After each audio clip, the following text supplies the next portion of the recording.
Good morning, everybody. Today's class is about functional anatomy of spinal cord and nerve injury and lesions of spinal cord.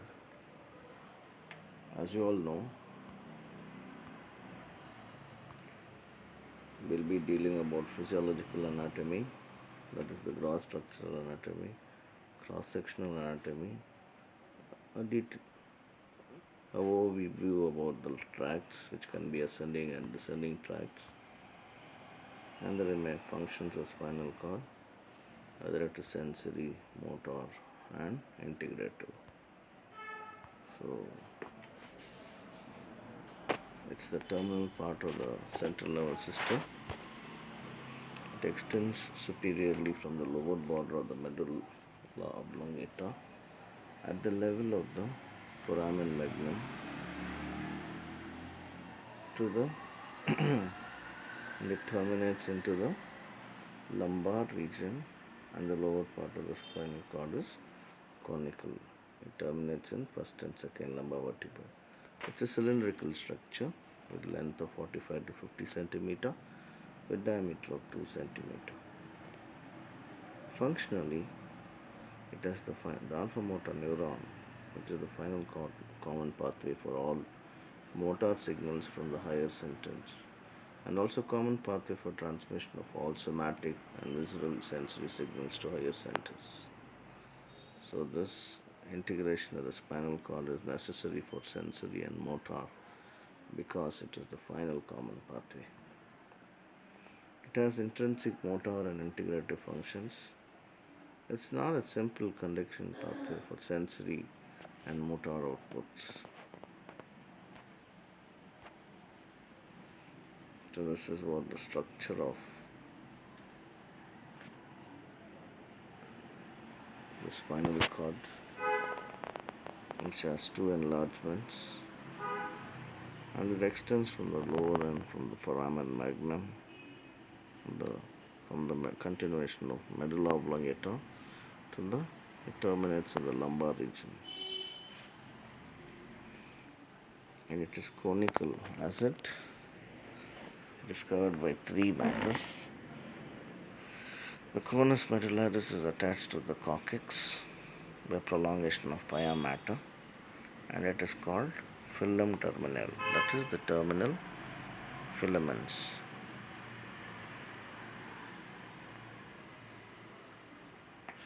So as you all see, there is something called the cauda equina. The cauda equina is a bundle of spinal nerve roots of lumbar and sacral segments running vertically downward surrounding the filum terminal. Is called cauda equina, meaning horse's tail. And there are two enlargements, which are the cervical enlargement and the lumbar enlargement. Normally, the spinal cord is shorter than the vertebral column. The spinal segments do not correspond numerically with the vertebrae that lie at the same level. Each spinal segment is higher than the corresponding vertebra, and this should be kept in mind when dealing with the spinal cord injuries. So both are not at the same level. So because of this disproportionate growth in the length of the vertebral column and spinal cord during development, the length of spinal nerve roots increases progressively from above downwards. In the cervical region, they are almost horizontal. In the thoracic, it can be horizontal or oblique. In the lumbar and sacral region, the spinal roots run vertically downwards. This is what happens. Here the bundle of spinal nerve roots of the lumbar and sacral segments running vertically downward surrounding the filum termini is called as cauda equina. And as you all see, there is two enlargements, the cervical enlargement and the lumbosacral enlargement. These are two fusiform enlargements. Particularly in the cervical region, it is C4 to T2, and in the lumbosacral, it is L2 to S3. These are mainly due to the presence of large number of motor neurons to supply the muscles of upper and lower limbs, respectively. Here the anterior horn is larger than the rest of the spinal segments. Normally in adults, the spinal cord terminates at the lower border of first lumbar vertebrae. In young children, the spinal cord is longer and extends up to the upper border of third lumbar vertebrae. This has to be kept in mind, or should be very specific when you are performing lumbar puncture in children to collect CSF. So, like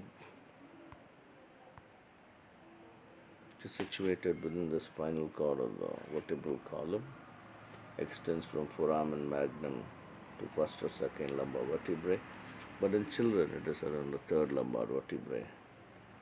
It ends in conus medullaris, it's conical. It extends from the conus medullaris to sacral vertebrae, which forms the filum terminale. And what is filum terminale? Once again, it is as the conus medullaris is attached to the coccyx by prolongation of pyometer called as filum terminale, meaning terminal filament. And this is filum terminal with along the dorsal and ventral roots from spinal nerves of the lumbar and sacral spinal nerves that extend below the conus medullaris. The spinal nerves are 31 pairs. They exit from intervertebral foramen on either side of the vertebral column. Like the brain, the spinal cord is also covered by dura mater, arachnoid, and pia mater. Pia mater extends only up to the level of spinal cord. The arachnoid and dura extends up to the lower border of the second sacral vertebrae. CSF can be collected without injuring the spinal cord if a needle is introduced into the subarachnoid space below the level of second lumbar vertebrae. This procedure is called as lumbar puncture. Where do we collect? We collect from the level of the second lumbar vertebrae in the subarachnoid space. So these are the coverings. So when you talk about the inner part of the spinal cord is covered by, this is the cross section. So the inner part of gray matter, which is H shaped, which has a broader anterior horn and a narrow posterior horn. The anterior and posterior horn are connected by gray commissures. The central canal is situated in the center of the gray commissure. The part of the gray matter in front of the central canal is the anterior gray commissure, and the part situated posterior to the central canal is the posterior gray commissure. The central canal is lined by ependyma and it contains CSF. Terminal ventricle is the fusiform expanded part of the central canal of the spinal cord in the region of conus medullaris. In the thoracic and upper lumbar segments, in addition to anterior and posterior lumbar horn, there is lateral horn, lateral projection of gray matter called as intromedial lateral horn, also called as lateral horn. This is particularly present in the thoracic and upper lumbar segments. The amount of gray matter present in any level of the spinal cord is related to the amount of muscles innervated at that level. For example, the anterior horn is larger in the cervical and lumbosacral enlargement of spinal cord because of the large number of motor neurons present in these segments innervating the large number of muscles of upper and lower limbs. The white matter consists of various ascending and descending tract. As you all know, the tract is a bundle of axons extending up and down.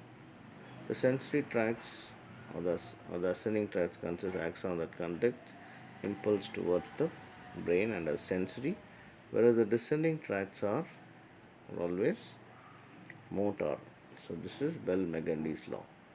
In the spinal cord, the dorsal root is sensory and the ventral root is,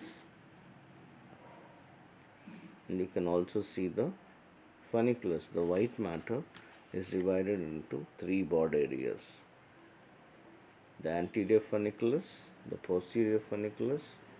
The posterior is the dorsal white column and the lateral white. There is anterior white commissure and posterior white commissure. See, if you take the cross section of the spinal cord, there are groups of cells present in the gray matter of the spinal cord. The cells of the spinal cord are seen in groups in the posterior horn, lateral horn, and anterior horn. Actually, the spinal nuclei or column of cells extending vertically. These cell groups of posterior horn are 4 in number, which are particularly present in the posterior horn. 2 extend throughout the length of the spinal cord and 2 are restricted to thoracic and lumbar segments. For example, SGR, the substantia gelatinous of Rolando and nucleus proprius extend throughout the spinal cord. So what is SGR? It is a group of small Golgi type 2 neurons with many dendrites. It is present at the apex of the posterior horn and receives afferent fibers of pain and temperature. They play a role in gait control theory. The Clark's column or nucleus dorsalis, a large number which are present at the base of the posterior horn. It extends from C8 to L4 and receives afferents from muscle spindle and Golgi tendon. The chief sensory nucleus or nucleus proprius is present throughout. It receives afferent fibers associated with proprioceptions and 2-point discrimination and vibration sense. The visceral afferents is situated lateral to the Clark's column. In the anterior horn, we have gamma motor neurons and alpha motor neurons. The gamma motor neurons are small multipolar neurons supplying the muscle spindle, whereas the alpha motor neurons are large multipolar neurons that supply skeletal muscles. The lateral horn is present from T1 to L3 of the spinal cord, which give rise to preganglionic sympathetic afferent. The fibers are carried with the ventral root. The fibers constitute visceral motor nerves.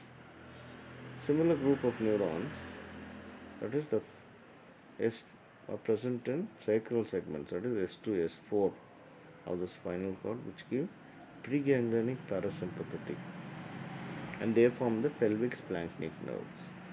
In addition to these group of nerves, so we have group of nerves in the gray matter, particularly in the posterior, the lateral and the anterior horn. There are interneurons which receive sensory information from periphery and motor signals from higher centers.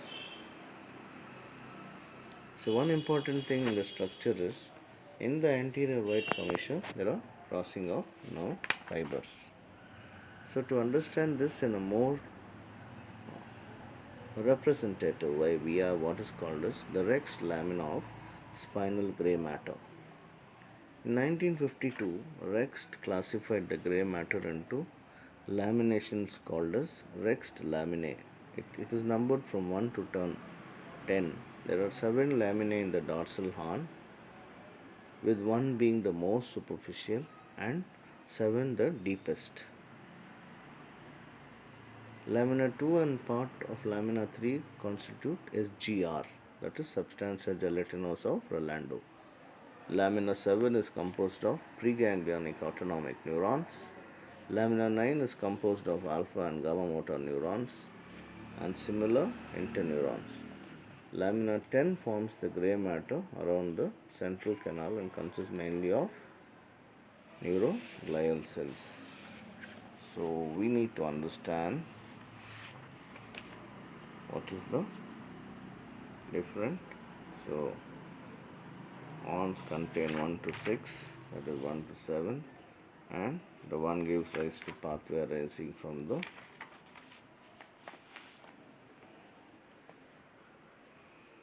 pathway relaying information about pain to thalamus.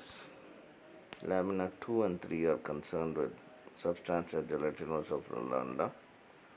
It regulates the afferent input to the spinal cord. The 4 projects to the lateral cervical nucleus, the posterior column, and the thalamus, that is the spinothalamic tract. 5 and 6 receive proprioceptive input and sensory information relayed by lamina 4. These are the sites of origin of ascending projection to higher centers. Anterior on contains 7 and 10. 9 contains motor neurons supplying the limbs, and lamina 9M contains motor neurons supplying the trunk and neck. The 9M motor are medial to 9. It is further divided into flexors and extensors. The flexors are dorsal and into the distal and proximal. Distal is more lateral. Lamina 7 and 8 contains interneurons involved in motor control and that project to the brain. The 10 surrounds the central canal and contains neurons that project to the opposite side of the. So this is very specific.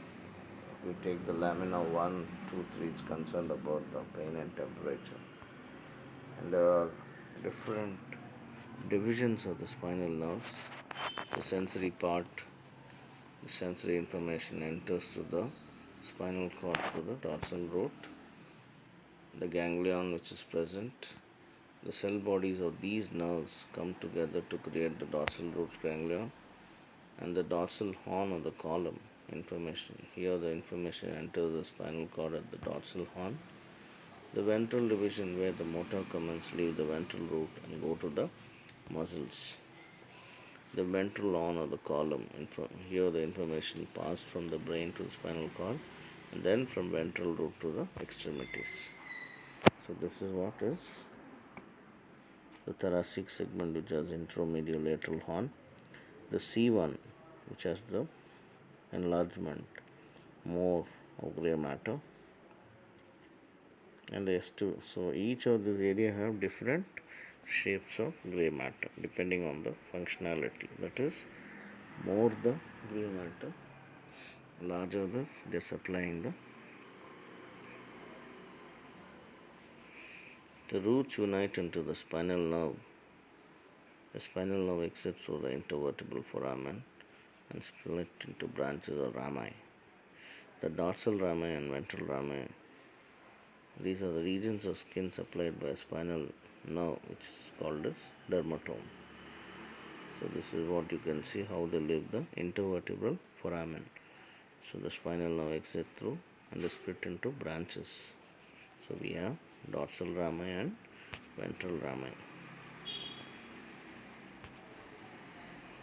So generally the peripheral nerve system is formed by the spinal nerves. There are 31 pairs of spinal nerves branching out the spinal cord, of which 8 are cervical, 12 are thoracic, 5 lumbar, 5 sacral, and 1 coccygeal.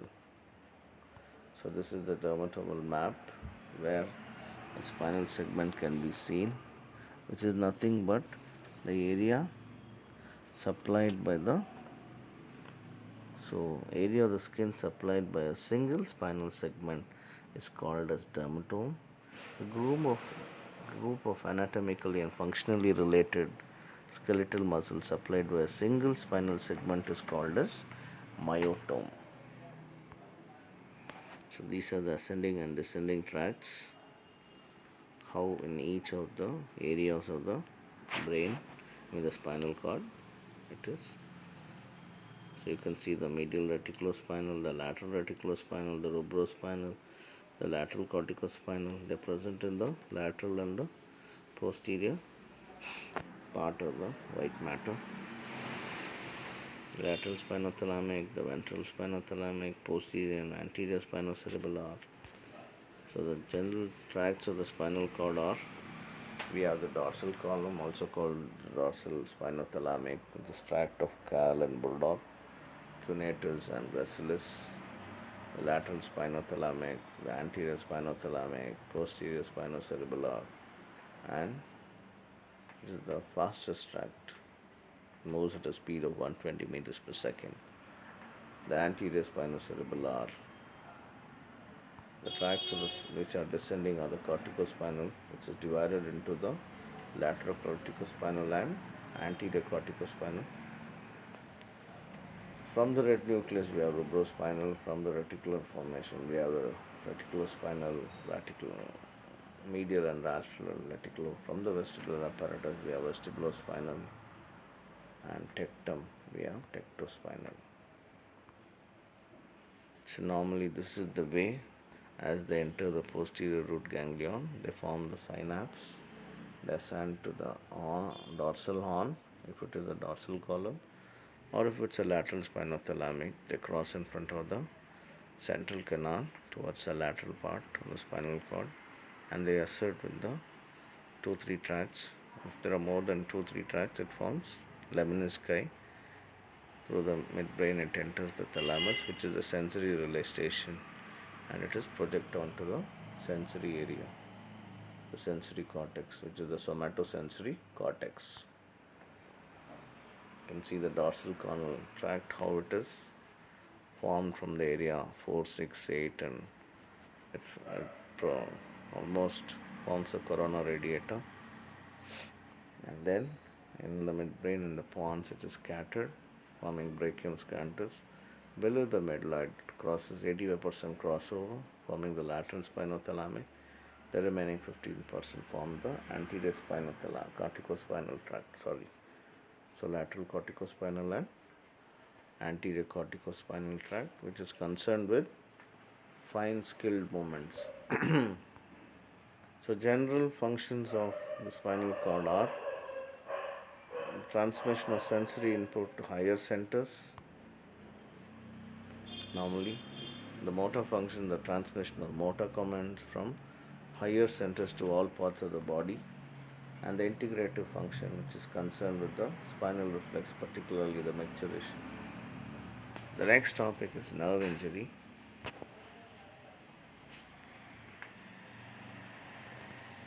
Which includes the distal degeneration, which is classified based on Sedan's grading, which includes neuropraxia, which is nothing but a physiological block in conduction, but there is no anatomical disruption. Axontomesis is there is an anatomical disruption in the axon, but not involving the connective tissue. Whereas neurontomesis is a severe injury which involves the axon and the connective tissue. If a child is born, the brachial plexus injury initially can be neuropraxia, but if it becomes severe, it can be neurontomesis. So normally the nerves are covered by endoneurium, perineurium, and the outside is the epineurium. So if you need to understand how the neurolema, myelin sheath, axon and axodema. So normally the endoneurium supports the fibers. So if you Sunderland's has graded the nerve injury on its first degree, there is only due to pressure. As you see the Saturday night palsy. The second degree there is intact endonuclear tube, but there is prolonged pressure. Third degree there is damage to the endoneural tube. Fourth is disorganization of fascicles. Fifth is complete transection of spinal cord. This is mainly to understand what is, so we are almost talking about incomplete and complete transection with respect to the spinal cord. So what normally happens is, Augustus Valor was the man. Here there is within 2 weeks, the loss of transmission, there are axonal changes, and the conduction of stimulus delayed in 3 to 5 days. The lecithin splits to glycerol and phosphoric acid, fatty acid, and choline. Schwann cell size and number increase. Bridging takes place 1 to 2 mm per day. If you take the changes in the proximal part, degeneration up to the first node of Ranvier. In the body, changes can take place mainly chromatolysis, which takes place in 2 to 20 days. The Golgi apparatus and neurofibrils disintegrate. The cells swell. Nucleus is pushed to periphery. And these are the changes, how the axon is fragmented with site of nerve injury, the droplets of myelin, and more number of Schwann cells.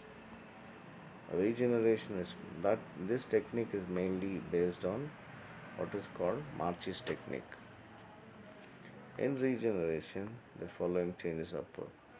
There is sprouting from the proximal end forming the growth cone in the axons. Schwann cells form the bridge. The bridging takes place 1 to 4 mm per day. Myelin sheath regeneration occurs within 6 to 24 months. The changes in the body are appearing within 20 to 80 days. The organelles reappear, the size recovers, and the nucleus is central. The factors which enhances regeneration depends on the severity of injury. If it is neuropraxia or gerontomesis or axontomesis predominantly, distance from the cell body, location of injury, if it is in the central nervous system of PNS, or the nerve growth factors which enhances the regeneration are the neurotropins or the thickened nerve which forms the neuroma. These are the changes, how it happens in Valerian degeneration. The distal sharp cut of a nerve on the 4th to 14th, there is neuronal survival, swelling of the curt nerve, and the axonal budding takes place. And finally, there is several months after the injury, we have a regenerated nerve. You can see the normal neuron. If there is an injury, we classify two changes into proximal and distal end. After 2 weeks, there are chromatolysis, the macrophage, then degeneration of fiber. After 3 weeks, proliferating of Schwann cells, the axonal sprouting, which penetrate the bands of Baga. After 3 months, successful regeneration takes place with muscle regeneration. Several months after injury, disorganized axonal sprouts.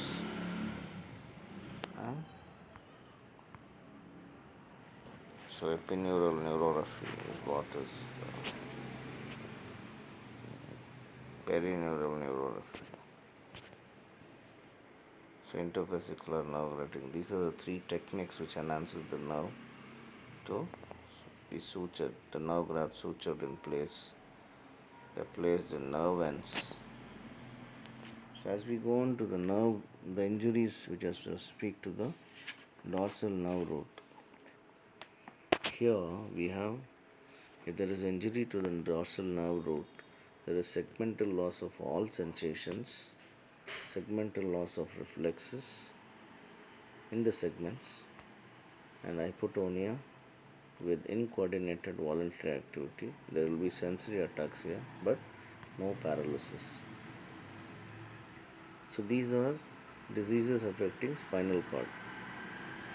Tapes dorsalis is also called neurosyphilis. Syphilis is a venereal disease. It is the last stage of syphilis. Tapes means atrophy and dorsalis means dorsal column. It specifically affects the posterior nerve root. The lesion may extend to the spinal cord and the dorsal column, and also the spinocerebellar tract can be affected. There are degeneration of the nerve roots. In the early stages, there will be irritability and hyperexcitability of neurons of the affected segment, and the patient complains of lightning or shooting pains. Later, when the degeneration is complete, all sensation carried through posterior root will be lost. All reflexes in that segment are also lost. There will be loss of pain. There will be loss of position and vibration sense. Loss of all reflexes, as I discussed. And there will be the muscle tone is lost. The movements are clumsy and uncoordinated, where rhombic test is positive.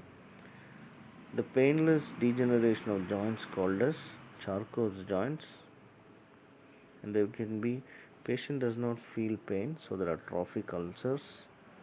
In neurosyphilis, the pretectal region in the brain is affected, and a peculiar pupillary reaction called as ERP, Argyle repetition pupil, where accommodation reflex is present and pupillary reflex is absent.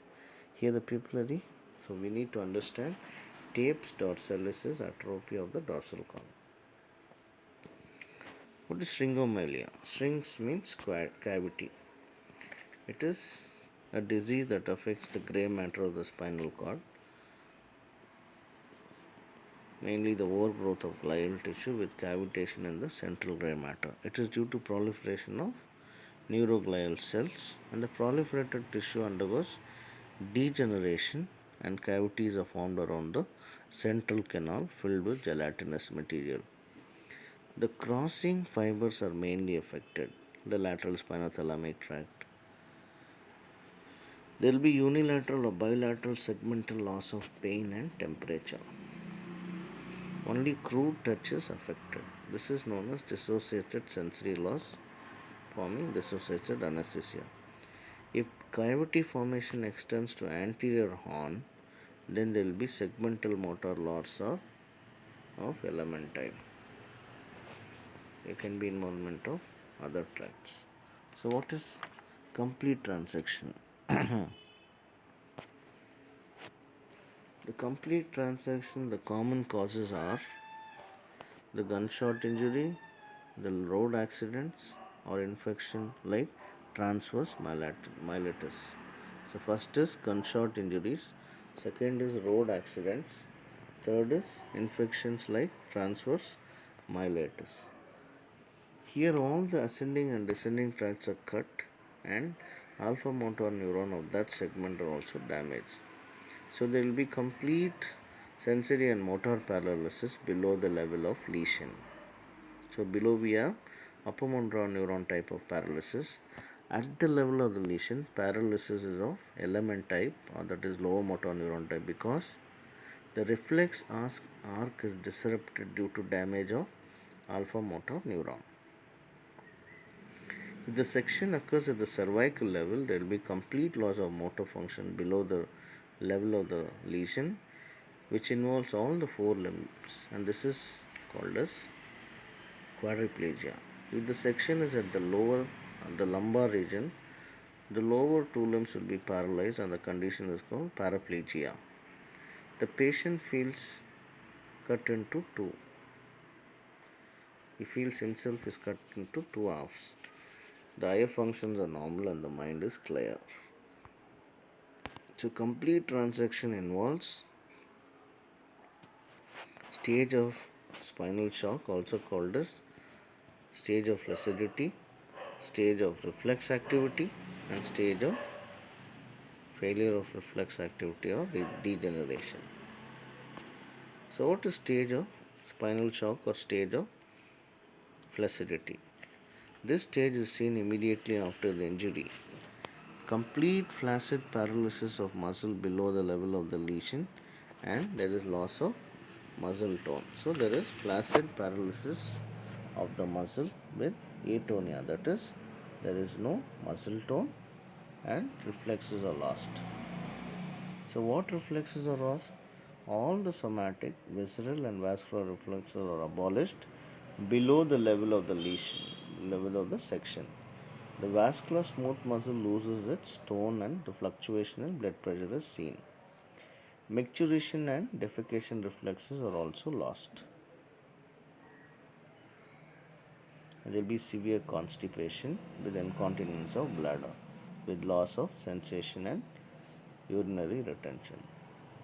Hypotension depending on the site of the lesion due to variations in the blood pressure because of the vascular smooth muscle loses its tone. There can be impaired venous return and loss of visceral sensations. So we need to know that the flaccidity is the first stage of spinal shock, which is the stage of flaccidity or spinal shock, is there is complete flaccid paralysis with all the reflexes, atonia, areflexia, micturition and defecation. There is urinary incontinence, hypotonia, hypotension, and the skin becomes cold and blue. Duration of spinal shock is proportional to the degree of encephalization of the motor neurons in various species. So then the time depends on the degree of encephalization. Duration of spinal shock in humans is about 2 weeks, whereas in rats it is only few minutes. In spinal shock, if the lesion is at a higher level, there will be severe hypotension due to loss of sympathetic vasomotor tone. Below the lesion, you need to understand what happens. So what happens is below the level of the lesion there is complete paralysis. What are the causes of spinal shock? The spinal cord neurons are under the influence of higher centers. About 10,000 synapses are seen. When a section is made in the spinal cord, there is sudden cessation of excitatory impulses reaching the spinal. So, all the excitatory impulses reaching the spinal cord through the descending pathway, there will be suddenly it will be lost. The neuronal excitability is suddenly lowered, and the peripheral nerve stimulation is incapable of producing reflex activity. It takes time for the neuron to regain its excitability. So also we need to understand that the degree of encephalization. In humans it is 2 weeks and in rats it is only 2 minutes. So when some function is lost in one part of the brain due to damage in the other part, we have diastasis. So at this point in the spinal shock, patient needs more care. There are chances of bed sores, also called as decubitus ulcer. They should be given adequate nutrition and continuous bladder drainage with indwelling catheter to prevent urinary tract infection. That means they need to be catheterized. The second stage is the stage of reflex activity. Here, it is mainly the management should be proper during the stage of spinal shock. The reflexes will return slowly, but there will be no voluntary control. Here, the muscle tone gradually returns.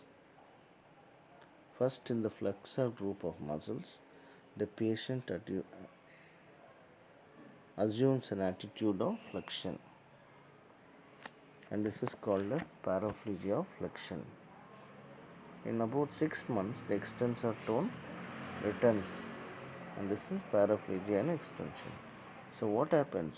So whenever you are talking, there has to be more care because all the reflexes are returning slowly, but there is no voluntary control. Even the muscle tone is gradually returning. So there can either be paraplegia of flexion or paraplegia of extension. The smooth muscle, that is what we are discussing, regains its activity and the blood pressure becomes normal at rest. Bouts of sweating and blanching of the skin, visceral reflexes also appear. The bladder becomes automatic. There will be reflex urination but no voluntary control. So the muscle tone is returning within 2 to 3 weeks. It can be either paraplegia and flexion or paraplegia and extension within 6 months. as I discussed, the reflexes are also slowly returning. The flexor reflex is the first to recover. Then we have what is called as Mars reflex, which helps in evacuation of bladder and bowels in patients with complete transection. Here the spinal cord neurons become hyperexcitable with no higher control. Muscle tone will be increased and the reflexes become exaggerated. Of the tendon reflexes, knee jerk becomes first. All classical features of human lesion are set in like spastic paralysis, clonus, and positive. Mars reflex is present. The cause for this stage is denervation hypersensitivity. What is Mars reflex? In chronic spinal animals, afferent stimuli, any stimuli can irradiate from one reflex center to another, producing Mars reflex. For example, when a noxious stimuli is applied to the skin, it may radiate to autonomic centers and produce micturition, defecation, sweating, pallor, variation in blood pressure, and withdrawal reflex. The Mars reflex is used to give paraplegic patients some degree of bladder and bowel evacuation. When you stroke the medial aspect of the thigh, it causes evacuation of bladder and rectum. Recovery may be satisfactory if the patient is properly treated. So we have coitus reflex and deep reflexes recover within 1 to 5 weeks. There is increased extensor activity within 6 months in healthy patients. Bladder and bowel evacuation of the recovery of sweating and sen. This is the changes.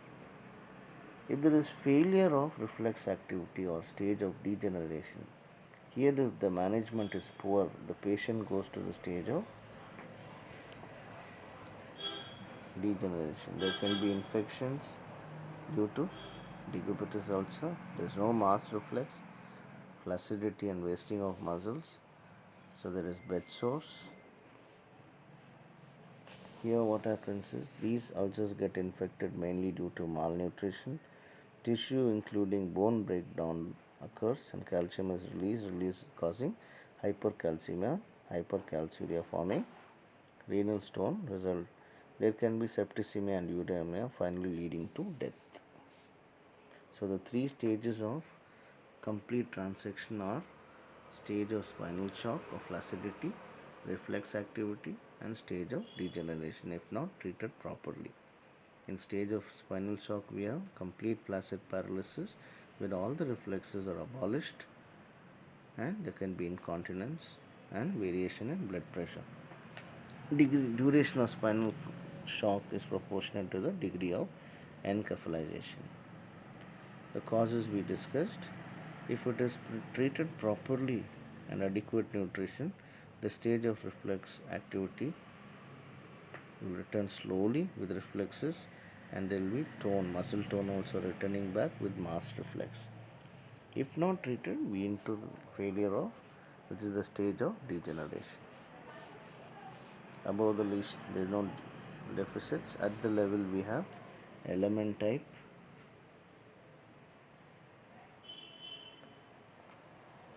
band of hyper. Below the level we have UML with loss of all sensation. In incomplete transection, there can be sparing of ventrolateral tracts. There can be extensor hypertonia, paraplegia and extension. The reflexes particularly there can be extensor thrust reflex, flexor response is diminished and Phillips and crossed extensor with steppage movements. There are locomotion pattern generators at cervical and lumbar spinal cord and these mesenchymal, there are mesenchymal generators and these are the treatments. L-dopa is given in experimental animals during spinal shock. What is hemisection of the spinal cord also called as incomplete? Hemisection is also called as Brown-Sequard syndrome. Here exactly one half of the spinal cord is damaged. The effects and symptoms are collectively called Brown-Sequard syndrome They are classified under three headings: effects below the level of lesion, at the level of the lesion, and above the level of the lesion. So the features can be dissociative anesthesia. You'll understand what it is.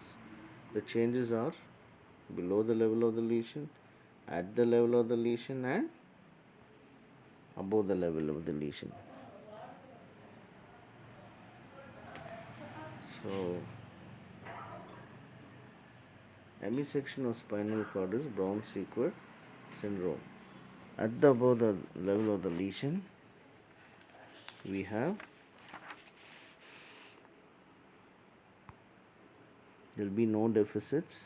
There will be a layer of cutaneous hyperesthesia due to hyperirritability of neurons just above the section spinal cord. At the level of the lesion, the anterior neuron cells and posterior neuron cells are damaged. In that half of the spinal cord at the level of the lesion, there will be segmental motor loss of lower motor neuron type of lesion and loss of all sensation at the level of lesion with vasomotor paralysis of same side. So element type, the same side, normal motor function on opposite side. On the same side, all the sensations are lost, but pain and temperature on opposite side is lost. There will be a band of hyperesthesia may be seen on the below the level of the lesion, there is sensory as well as motor loss. On the same side, there is extensive UMN, upper motor neuron type of motor deficit. Fine touch proprioception is lost, but pain and temperature with crude touch is intact on the same side. On the opposite side, there is light motor paralysis due to anterior pyramidal tract lesion and extensive sensory loss due to the damage to anterolateral system. So, in the sensory loss, in the same side of the lesion, sensation carried through dorsal column like fine touch, tactile localization, tactile discrimination and vibrations with stereognosis and sense of position are lost. In the opposite side, sensation carried through the lateral and anterior spinothalamic tract like pain and temperature along with crude touch is lost. Touch is impaired on both sides, but there is no complete loss of touch sensation. So there is a dissociated sensory loss. Some sensation are affected on one side and some others are on the opposite side. This is called as dissociative anesthesia. For example, fine touch on the same side, whereas pain and temperature on the opposite side. So this is called as, what is it called? Dissociative anesthesia.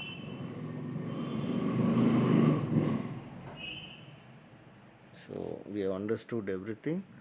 The motor loss also we came to know. So what is this? On the same side of the level, the lateral and anterior are damaged.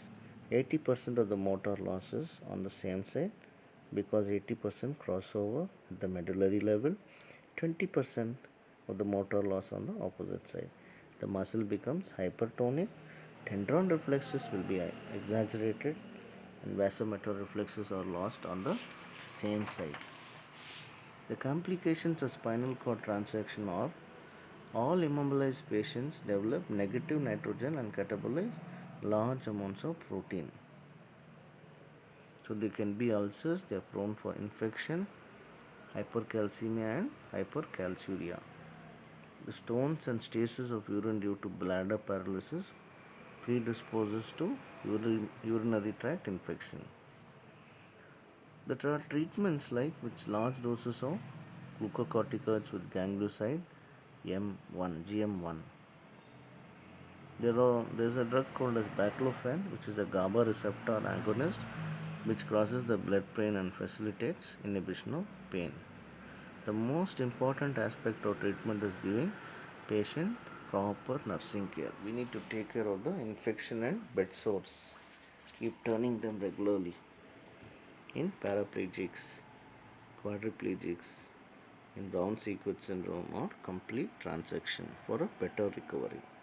So to understand this, we have how the nerves are covered with endoneurium. So today's class we discussed about the general anatomy, functional anatomy with functions of sensory, motor and integrative functions with different rexed layers, just laminae. Finally, we discussed about the basic idea about injury, the neuropraxia, the neuroanatomesis and axontomesis with Valerian degeneration and regeneration, and the most important thing, the lesions